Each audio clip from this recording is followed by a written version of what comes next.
Hey everybody, it's your old pal Mike. I hope you're happy, healthy, and safe, and welcome back to the channel because I did some guitar repairs and I thought I'd walk you through them. You see, my good friends in the band Deep Sea Diver are about to go out on tour, which is a mind-boggling thing to say. I never thought that would happen again, but here we are with a tour in the books, ready to go, with none other than Death Cab for Cutie, and I could not be more excited for them. However, before tour starts, they decided to bring over a few instruments to have me give them a once-over to make sure that they are up to the task, so I thought I'd tell you about them. Now, I've of course worked on Deep Sea Diver's instruments before, but it's been quite a while since the last go-around. The last time I worked for them was in 2016 when they were opening for Wilco, and what a fun tour that was. Their last record, Impossible Weight, is incredible. I highly recommend you check that out when you get the chance. It is a beautiful record. Jessica Dobson, one of the best guitar players I know. You've heard me mention her before on the channel.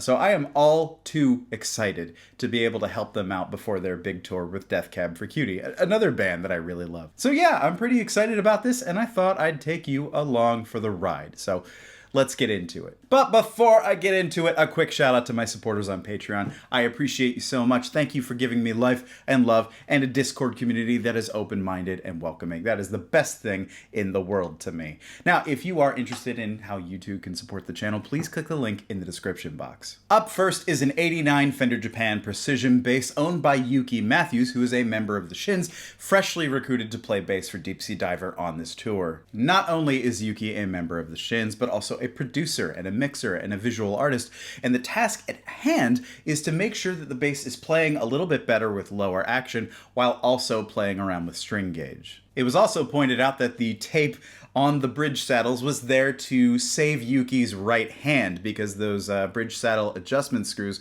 were actually kind of tall and pokey. Now, Yuki specifically mentioned the G as feeling a little bit too light and lacking resistance, and over the course of our conversation, it came up that his tech had actually lightened the string gauge on the bass at some point, which was curious to me, but I knew there had to be a reason. I made a note of that and went about my task of asking follow-up questions about Yuki's technique and action preferences, and Yuki even drew me a diagram of how he likes the strings to arc over the fretboard, which I found fascinating, and it made me wish that more people would include little hand-drawn diagrams to show me what exactly they're talking about. It would cut down a lot of yakking. Working on the bass, I made note of its action and relief measurements, relief being the curvature of the neck in relation to the strings, which was drastic and began to set off alarm bells in my head that we had a problem much greater than simply how the bass was playing. And sure enough, when I removed the neck to check the truss rod, I discovered that it was almost completely maxed out. In fact, I think I only got about 1/8 of a turn into it before it would do no more. And that fact, coupled with the extreme amount of relief in the neck, well, it doesn't bode well for this Japanese bass. All of a sudden, everything started to come into focus for me. It was the high action, the pokey saddle screws from saddles that had been lowered to compensate for an extreme amount of relief. Even the lightened string gauge began to make sense to me because that's probably the first thing I do. If I had a bass that was playing like that, couldn't be adjusted, but we still needed to keep a string of shows happening. In the end, I was able to coax just a little bit more out of this truss rod and was even able to lower the action at the saddles enough to keep Yuki happy on these upcoming tour dates. And I'm happy to report that the bass plays great, Yuki is happy, and it did make a significant difference, but it is not perfect. Now, you've heard me say numerous times on this channel that the hardest part of the job is correcting someone else's mistakes, but I would say the second hardest part of the job is giving people bad news about their instrument. And in the end, I recommend that Yuki either replace the neck entirely with something else, hopefully another 80s Japanese P-bass neck, because that thing feels incredible. Otherwise, you can repair or replace the truss rod. I would even recommend heat treating the neck and clamping it in such a way that you train the neck into a back bow to take some of the pressure and tension off the rod. However, because wood is unpredictable, sometimes that's not a permanent solution, so maybe the best route forward here is to just get a new neck. But we're a few days out, and Yuki reports that the bass is playing great, and he's having a blast playing it, so that's why I do it. Next up is Elliotts' Squire J Maskus Jazzmaster, outfitted with Tenorio 11-49 gauge strings, a mastery bridge, and a wide range in the bridge.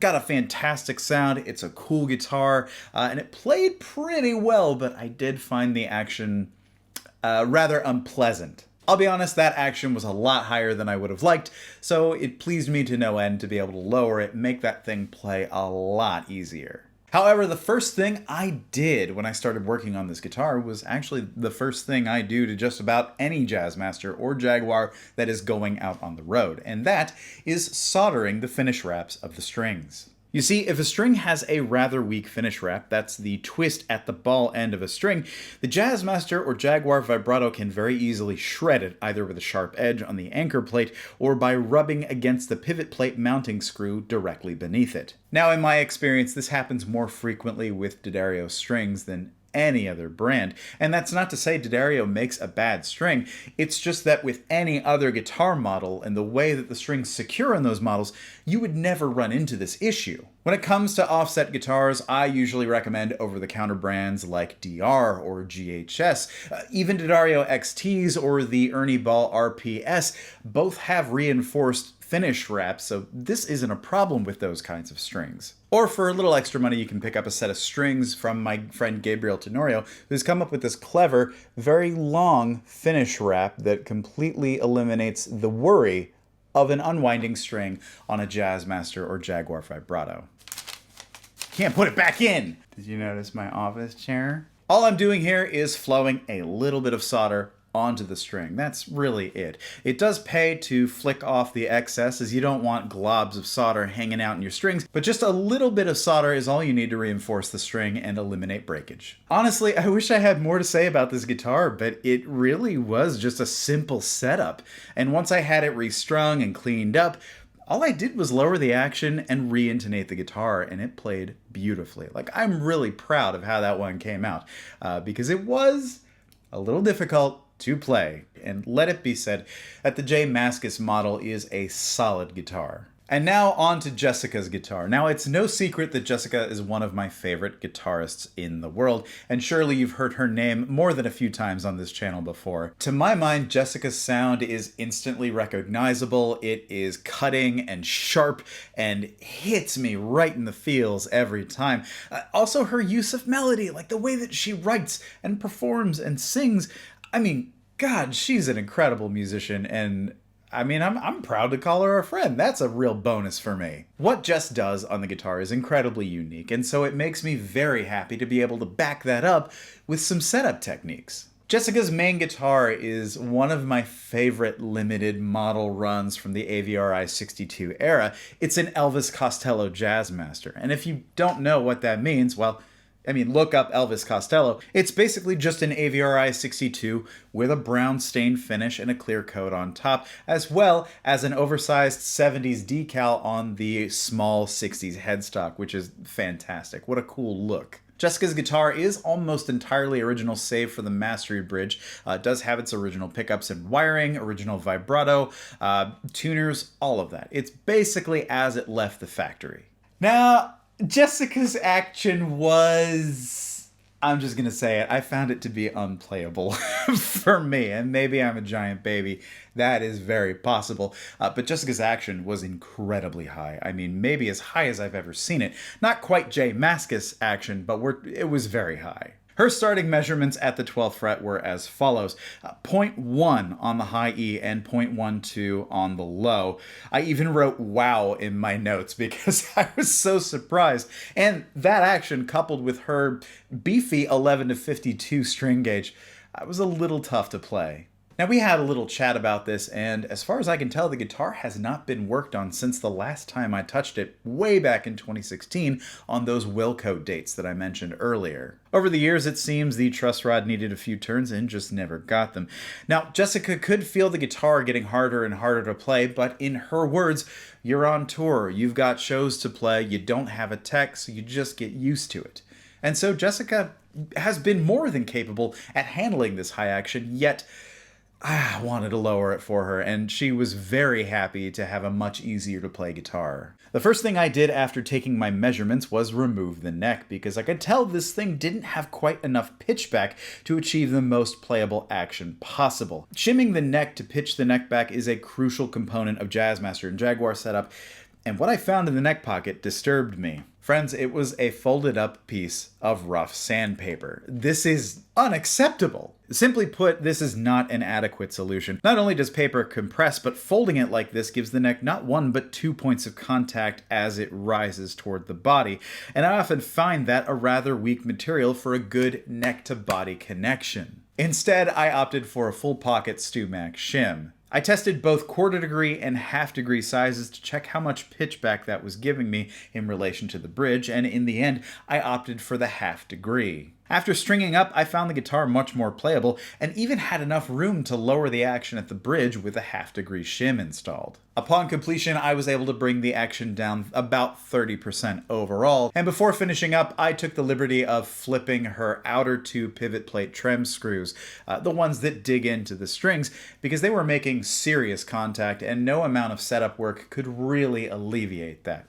You see, on vintage guitars, those screws aren't fully domed, they're a little bit domed with a flat top. But on AVRI 62s and 65s and AOs, basically any of the AVRI US reissue vibratos, those screws are very tall and super domed, and so it's really tough to get them out of the way. So the easiest solution I found was simply to flip them upside down. The inserted portion of the screw pokes up just a little bit, but not nearly enough to make contact with the E strings. So keep that in mind if you're a person who likes to play behind the bridge. If you've got a weird rattle that's not quite musical or not quite doing it for you, flipping those outer screws upside down will indeed work.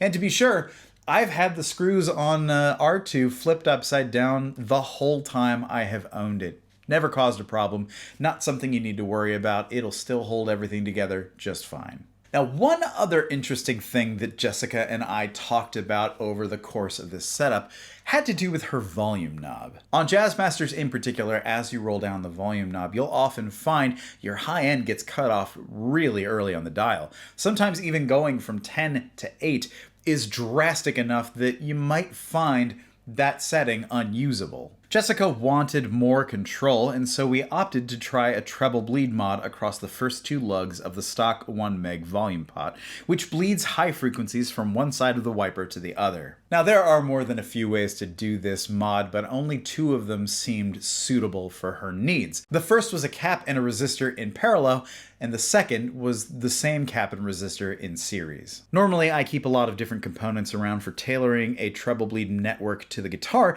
but with the move, all I had at the ready were my most used values: a 471 cap and a 220 ohm resistor. I wired them up and installed them, and then took recordings to hear the difference. Let's listen. First up is the stock volume knob rolled down from 10 to 1 incrementally, and you can hear that right about 8 is when we start losing all the high end.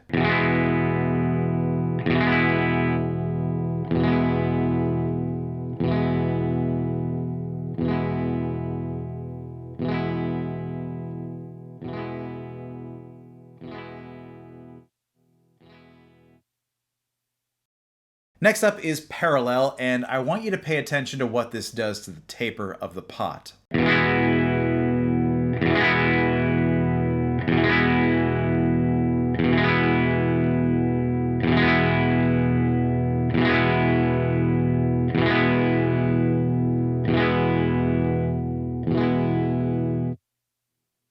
And finally, series, which ended up working out best out of all of the options.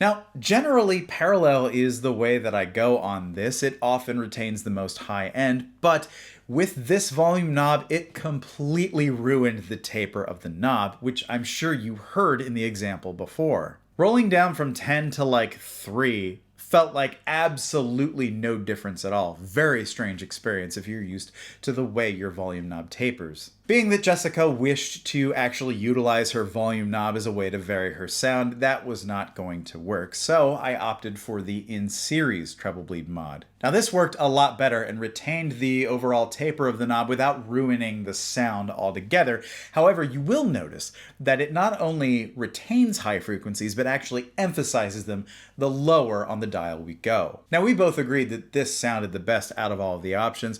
However, jury's still out on whether or not this is going to be the right mod for Jess, because she uses a ton of fuzz, and this sometimes just does not play well with certain fuzz pedals. Now they've got rehearsals and shows coming up, so we're going to know pretty quickly whether or not this is going to be the right move for her. In the meantime, I'm going to order some pots from my buddies at Emerson. They finally have 1 meg back in stock after the great pot shortage of the pandemic era, and so we'll see if maybe that works better for her. Now, just for fun, I took a recording of R2, my blue jazz master, which has an Emerson custom volume pot, which I think has a lot nicer taper, and doesn't seem to shave highs quite as much as the stock volume pot.